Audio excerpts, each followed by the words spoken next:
ఈ సంవత్సరంలో ఎన్ని సమస్యలు, శోధనలు మీరు తప్పించుకున్నారో, ఎన్ని అనారోగ్యాల్లో నుంచి మీరు బయటపడ్డారో, ఎన్నిసార్లు హాస్పిటల్కి వెళ్ళినప్పటికీ ఆరోగ్యంగా తిరిగి ఇంటికి వచ్చారో.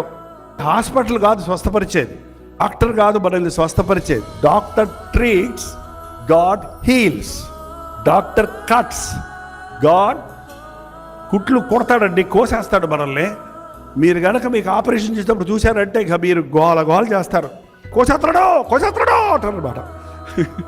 ఏంటండి, బర కోసేసి మళ్ళీ సూదేసి కుట్టేస్తారు. కుట్టేసిన తర్వాత 3వ రోజు 5వ రోజు రమ్మంటే వెళ్ళేటప్పటికి ఏమైపోయింది, నీ స్కిన్ ఎలా అతుక్కుంటుంది. డాక్టర్ ఏమన్నా అతుక్కో అని పాట పాడతాడా? ఏంటంటే డాక్టర్ కట్ చేయగలడు అంతే, కానీ మామూలుగా కుట్టాడంటే దొప్పడ కుట్టినట్లు. కానీ అది అంటుకుపోయేటట్టు చేసే దేవుడు నన్ను సృష్టించిన సృష్టికర్త.